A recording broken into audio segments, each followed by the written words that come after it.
Ah, there you are. Thanks for coming. Remind me again why you had me stand in the doorway? Well, to add a little mystery and suspense, this is for Halloween after all. Wait, it is? I'm still looking for a costume. Actually, it's already 2018. Are you kidding me? I missed it again? Yeah, sorry about that. And I'm not on good terms with Continuum at the moment. Apparently taking Freedom Sandwich is okay, but not so much for his, so he can't help us there. Okie dokie then. Well, you already know why you're here. Are you ready to take a stroll back to the best season of the show? I thought Scaremaster was season 5. That's the season we're going to, aka the best one in the show. Well, maybe for individual episodes, but season 4 takes the cake overall. And that one has 3 of the worst episodes in the show. What was that? I'll have you know I can easily correct you. Oh, nothing. Just me complaining about NASCAR again. Let's get started on Scaremaster. And you say I have tunnel vision. Anywho, today's episode is indeed Scaremaster, for what apparently is no particular reason. This episode begins with Fluttershy hiding under the bed, because that's not the first place anyone would think to look. Fear clouds judgment. That's why horror movies always get a billion sequels. That and box office returns. Fair point, especially when you consider the fire hazard that lantern poses, but still, this is routine for her. In fact, it's so routine she does this every year. If I had to guess, she never attended the field trip to the fire station with Rainbow Dash and Cloudsdale, but I suppose camping out under your bed is just her way of feeling comfortable. Plus, she has a freaking bear to protect her as well as the Lord of Chaos. Wait a minute, why isn't Discord in this episode? Maybe he's busy pulling pranks? Either way, I don't see how he'd be anything but filler for this episode. Okay, true, but I think we have a bigger problem here. Angel is here and he's still an asshole. Excuse me while I preheat the oven. Hold on there, Yosemite Sam. Let's see how Fluttershy reacts. Putting her hoof down got mixed results, I'll say. Fluttershy should tell him sorry out of luck. No, what she should do is cut off his foot for good luck. She'll need it with all the safety hazards in her plan. So, for some reason, Fluttershy doesn't tell Angel to take a hike and ventures out into Ponyville during Nightmare Night. Well, at least he did something right, and only he burns when the cottage goes ablaze. Good on you, Angel. You're doing the universe a favor for once. No, I will not let this lantern thing go. Neither will DC fans, Onyx. Is that a comic book thing? You know I don't read comics. I just watch the movies. Anyway, Fluttershy, after being spooked by kids and decorations, stumbles upon Granny Smith and Big Mac. And are those pea or grapes, or 1,000 slimy eyeballs staring at you from beyond the grave? And Granny, for whatever reason, is turning into Filli Vanilli Pinkie Pie. Great. I'd say this is actually worse. For Pinkie, at least the jury's still out on whether it was in character. Here it's just rage-inducing. Yeah, this sort of thing is just out of character for Granny, but thankfully Big Mac at least acknowledges she pushed Fluttershy too far. Stay strong, Fluttermac ship. Oh, right. You know the original plans call for more life? No, wait, that was the Titanic, never mind. I kinda feel like this little scene with Granny Smith and Big Mac is just pointless. I mean, we already know earlier that she's scared to be outside during the holiday. Heck, we knew this back in Luna Eclipsed. So was the scene with them visiting Fluttershy's cottage. In fact, this whole episode seems to have a filler problem. At least Discord's filler would have been amusing. Yeah, but this scene does foreshadow the maze, so there's that. Didn't need to hit Granny with the idiot stick, though. You know, it would have worked better to keep this scene, but have it be Fluttershy's imagination overreacting. How does one convey that discrepancy to the audience, though? Maybe just have Granny and Big Mac in their costumes already, so when Granny attempts to ask Fluttershy what's wrong, or ask if she'll be at the maze, Fluttershy's fear keeps her from seeing Big Mac and Granny. I suppose that could work, but I believe we've nitpicked this scene to death. Eventually she runs for Twilight's castle to spoil her demon spawn. Sorry, rabbit. That I foolishly forgot to stock up on food for Angel and had to go out to get him something but got spooked in town, so I came here hoping Twilight had some lettuce I could give him. Lettuce? Didn't she start out looking for carrots? Maybe she's so scared her memories become frazzled? That's actually kind of clever to show that her fear is corrupting her. Let's see if they go anywhere with that. Well, either way, Spike convinces her to stay out for Nightmare Night. Wait, what? Okay, forgive fire hazards, forget Granny. This scene forgives all. Firstly, getting Fluttershy to come out for Nightmare Night is something that will be its own episode anywhere else. Gotta say, I love this direction. Secondly, Spike's doing something proactive here in cheering Flutters up and even getting her out. I like that he's getting involved in the episode. I thought his performance in Season 6 came from somewhere. And lastly, I adore the lighting in this scene. It's actually dark and ominous, and the characters have real shading, as opposed to just putting a moon and some stars in the sky. Heck, it even works with the castle, which isn't really good for the castle of the Friendship Princess, but that's for another time. And while I'm on the topic, the settings are actually pretty good for this episode too. Of course, we've seen Ponyville during Nightmare Night before back in Season 2, but the increased animation quality of the more recent seasons make this a whole new beast to behold. In addition, I loved the inclusion of a corn maze. Visiting the corn maze a half-hour drive away was a big tradition in my school for a while, and I enjoyed seeing one here. It was a nice surprising bit of nostalgia that made the episode just a bit more special to me. Of course, I also live in Wisconsin, so finding a farm with a corn maze isn't exactly as hard as I imagine it being in most places. Good points, though if Fluttershy agrees to join in the Nightmare Night festivities with her friends, isn't she essentially blowing off Angel and her animal friends who are expecting her to come back right away? I mean, I wanted her to tell Angel tough luck earlier, but this seems a little out of character for Fluttershy. She doesn't even cover up for it by saying she'll bring the food to Angel and rejoin her friends later. But that aside, I do like that Fluttershy and Spike's friends are telling ghost stories to one another, but they're all overblown, ridiculous, and not really scary, yet they're having scares just for the fun of it. I don't know if that's a callback to Luna Eclipsed, but it's just a fun scene. And apparently, Fluttershy should take notes about using fireflies in a lantern instead of an actual flame. As much as I think most of us would rejoice to Angel starving, I guess you have a point with the other animals. But it's just like when I was afraid to sing in front of any pony. Hey, at least there's a nice continuity callback, even though I referenced that earlier, but this is good to at least show Fluttershy is on board with the idea and doesn't make it seem as though her friends are pushing her into it. Second, I think it's good that her friends don't try to second guess her and put doubt in her mind, but at the same time they don't try to rush her into it. They embrace it and are happy that she's giving Nightmare Night a try. I thought Rainbow was a bit slow to believe it. She certainly was with the maze. True, but then we see the Crusaders TPing Rarity's house, which is hilarious, and I like to see them acting their age from time to time. But unfortunately, it's one of the only good jokes during this scene. I understand having to pick out a costume for Fluttershy, but honestly, this scene just drags and feels like filler to me. Let's play a little game of who's stupider, Rarity for being a seamstress who should know how to address Fluttershy's concerns, or Flutters for having them in the first place. Vote in the comments below. I think it's more or less the people trying to put in fan service with the Flutterbat costume to try and make this scene relevant. The only thing in this scene I think was funny was, again, the Crusaders TPing Rarity, and then Rarity's tail accidentally slapping Flutters in the face several times. Unfortunately, this scene also breeds the trope of Fluttershy making excuses for the episode. Well, I guess the Flutterbat thing was a bit on the nose, but it's not like they don't do this even worse later on. Eventually, Fluttershy settles on a masquerade costume, without the mask. Wait, isn't that just a black dress, I hear you ask? Yes! But let's see what the others think. Isn't it great? Oh, creative! Okay, where do I even begin here? Well, I for one never understood the need to lie about this sort of thing. You can be polite about not liking something. We have the phrase constructive criticism for a reason. Yes, I know we want her to be comfortable, but there's a difference between being open and jumping through hoops, especially considering that the jury's still out over how open we should be willing to be. Agreed. While it's great Fluttershy actually wants to partake in Nightmare Night for the first time, she's pretty much thinking outside the box, but with only one hoof. She's already taken one plunge, but backtracking with the costume won't help her get very far, and like you said, Onyx, her friends really aren't helping her case either by only allowing her to do the bare minimum. Oh well, at least we're done with this scene and can move along into the night. Ooh, Halloween games. Well, technically it's a birthday game, but same difference. At the very least, I don't see how Fluttershy can be afraid of this. Well, it's just that if I'm blindfolded and somebody were to leap out in front of me, I'd never have the chance to defend myself. Oh, come on! Flutters? You have 5 of your most trusted friends here with you in an empty sugar cube corner. Who's going to leap out to get you, and why would your friends not stop them? You do know you have ears, right? That's fine, darling. Okay, that was funny. Damn, it distracted me from Fluttershy's lack of logic. Rarity is a jerk though. Equestria does have the phrase, excuse me, right? Well, let's hope Rarity didn't make Pinky break anything important to the cakes. That crash sounded really bad. Or her bones. Horse skeletons are actually very fragile. Moving on, let's see what's next. Oh boy, more excuses. Can't wait to hear this one. What if when I'm eating one of these chewy taffies, my mouth becomes glued shut and I can't scream for help? Then don't eat the taffy. At least we're not alone in this, Onyx, but could her friends at least say something now? And I'm already taking all the fun out of it, aren't I? Just like 90%. Okay, a few points to Fluttershy for at least not being blind to the fact that she's sucking the fun out of the party, but she's still not doing anything about it.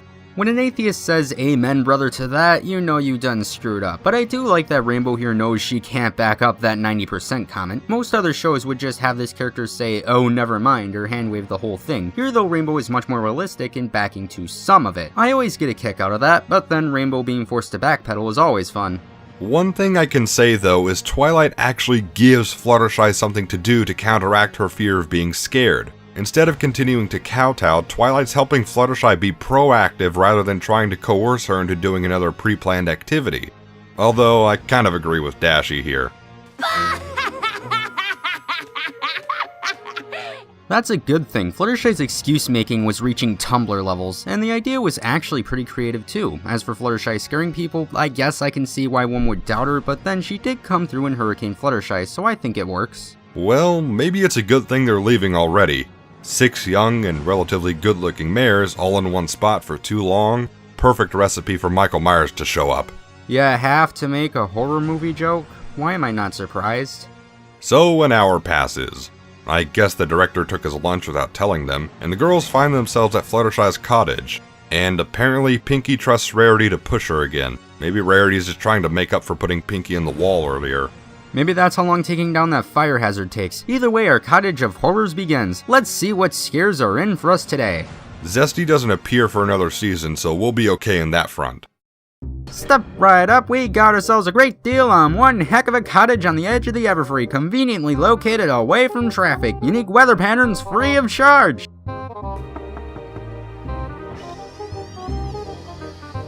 Don't even think of touching that doorknob. This rustic beauty's got self-opening doors.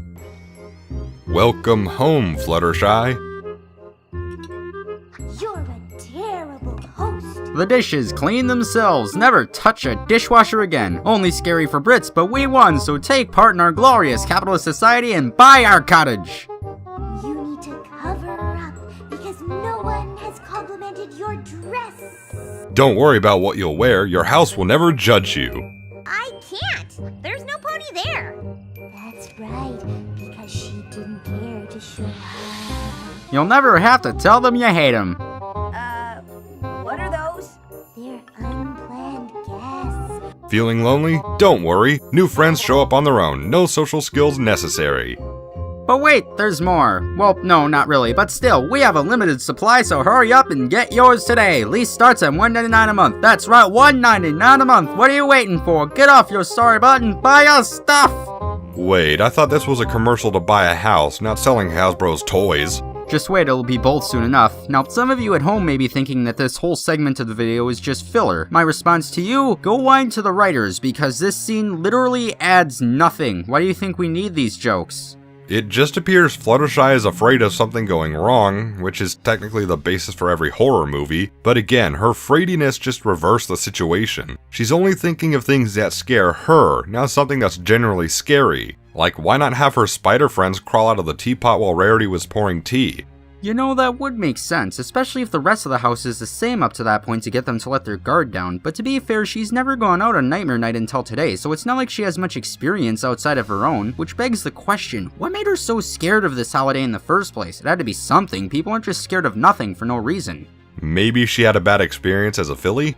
Maybe, but why don't we use that instead of the cottage filler? It'd be a lot easier to sympathize with her, and the whole Sugar Cube Corner scene would have been a lot more bearable. I would have had the Remain 5 ask why she's never come out for Nightmare Night when she tells them she will. By placing the backstory before the Sugar Cube Corner scene, we already have the background knowledge that keeps me from wanting to tear her limb from limb, and then we can go straight from that to the maze upon Twilight's suggestion that she try being the one scaring others.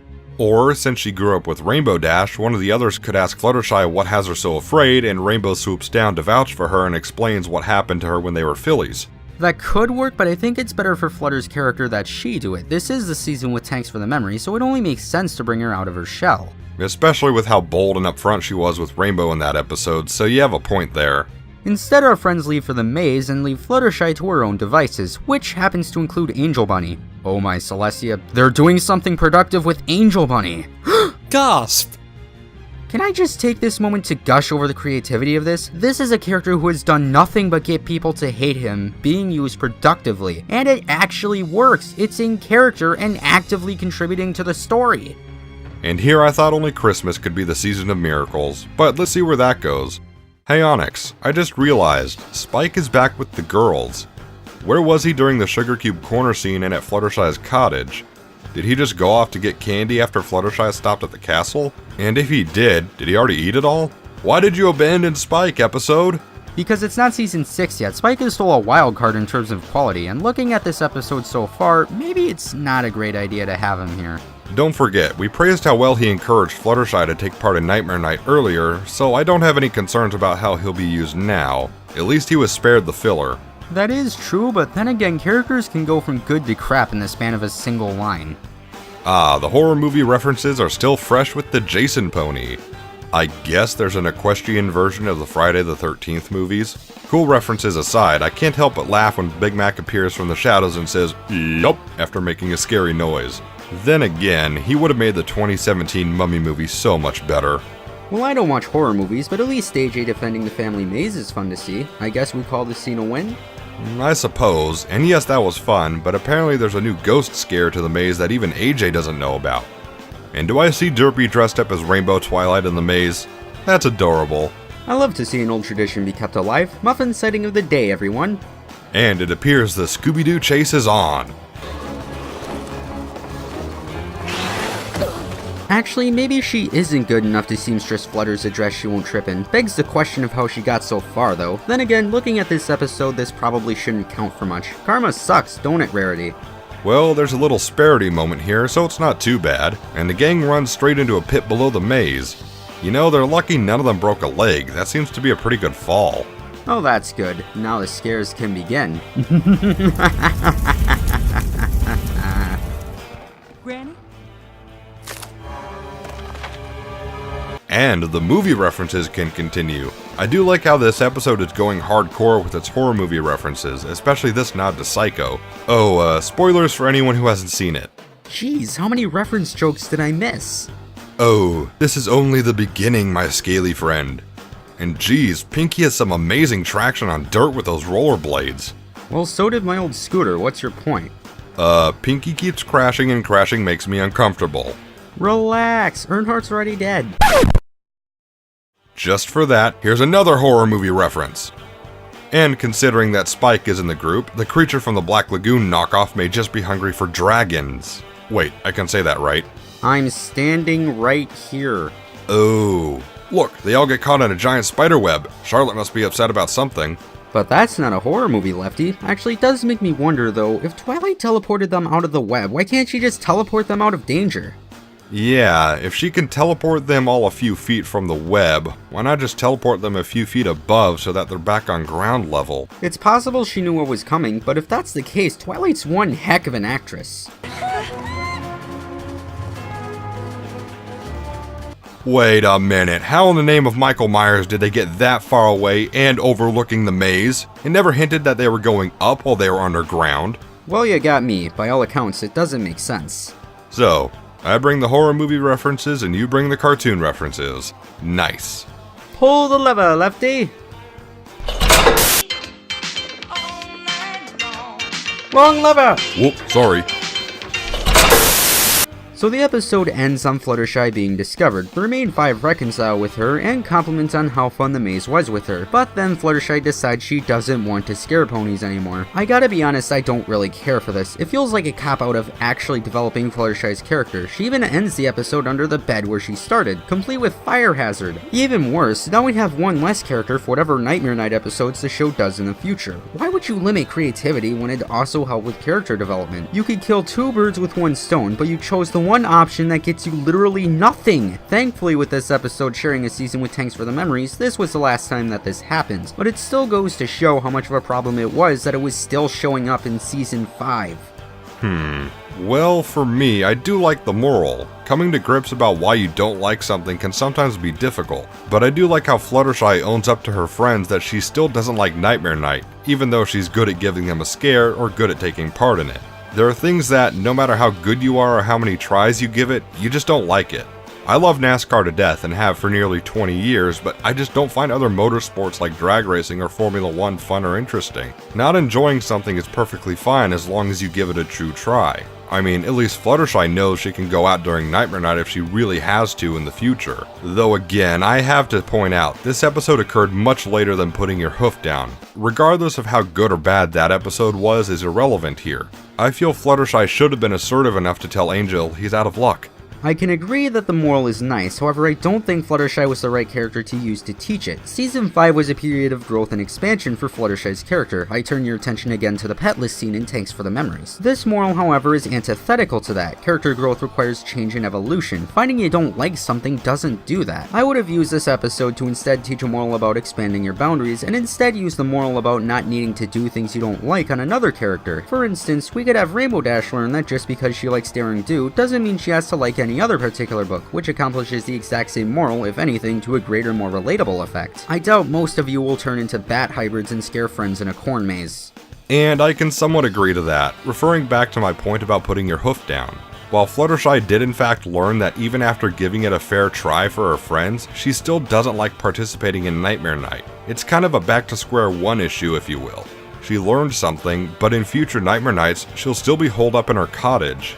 I could admit, it's nice that she can actually go out and do something on Nightmare Night if she absolutely has to, like getting food for her animals, yet at the same time, it's kind of like someone giving racing a try but proclaiming they'll watch it just for the wrecks. I get that character development should be a gradual process, but having someone acknowledge they learned something but continue to do what they did before isn't really development.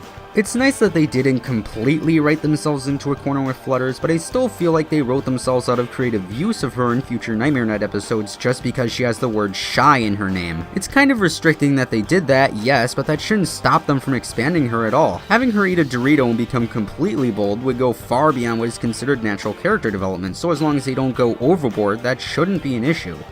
But there were still a lot of good things about Scaremaster. Some of the jokes were really good, like Big Mac's attempts at being scary in the maze, Rarity slapping Flutters with her merpony costume, the Crusaders TPing Rarity, and Applejack trying to stick up for her family's maze when Dashy called out the dry sticks. Plus, I don't recall a lot of people talking about how good Spike was in this episode when he encouraged Fluttershy to give Nightmare Night a try and to break out of her shell a little more. It was a small but effective moment for Spike's character. I guess his Siamese twin costume could be seen as him growing away from his older self and becoming a better character. But then again, what do I know? And the episode handled its horror movie references really well without cramming them down your throat, yet they were still prominent enough that horror movie fans could still pick them up. I agree, but I also think that considering this was only Season 5, this was a pretty good episode for Spike as well, which considering how annoying Fluttershy and occasionally her friends can get in the first half is definitely a good thing. His encouragement of Fluttershy coming out of her shell makes a lot of sense for the support role he's supposed to play, though I do have to ask where he went for the Sugar Cube Corner and costume scenes. But considering what those scenes did to everyone else, it's probably a good thing he was absent. Yeah, and although I can understand what they are trying to do with Fluttershy, I can't help but feel that some of her excuses in Sugar Cube Corner were a little grating. How does someone stay sane if they're that easily scared? And then of course there's the tea party scene which, as we pretty much killed earlier, it was just filler. Although I don't think her friends were too bad. Twilight actually got Fluttershy to do something, albeit it was filler, and Rainbow was trying to tell Fluttershy how she really felt. Agreed. I also couldn't help but notice this episode is quite bipolar in its quality. At any point it's either brilliant or completely terrible, but seeing Angel get put to good use, or really any use, is a massive plus I don't think anyone expected. Considering all these extremes, I give this episode a 6.42 out of 10. Bear in mind a 5 is a C for me. Well, alright then. Despite its flaws, I still really enjoyed this episode. Like with Luna Eclipsed, I love seeing Ponyville at night and how creepy it can be during the holiday. And again, I still liked the moral, though it could have been done a little better. And while Fluttershy's excuses did get a little grating, the reactions of her friends really helped keep the annoyance down. Plus, the running gag of Pinky on her roller skates was funny every time and never felt overdone. You mean like fire hazards? Come on, Onyx, I think we've burned this episode enough. Taking into account all that happened, I'll give this episode a green flag, but it's on the verge of a yellow considering we had 2 filler scenes and the fact that Fluttershy practically took a step forward and a step back. However, Spike in all his glory for encouraging Fluttershy and that amazing corn maze scene keeps the green flag ship afloat for me. By the way, this might not be a good time, but considering this collab and the office redesigns you ordered, you owe me about 100,000 bits. Oh yeah. See, the thing about that is... Hey guys, check out this cool new sword I got. Oh. Oh, crap. God, I hope they don't kick me out of the void for this.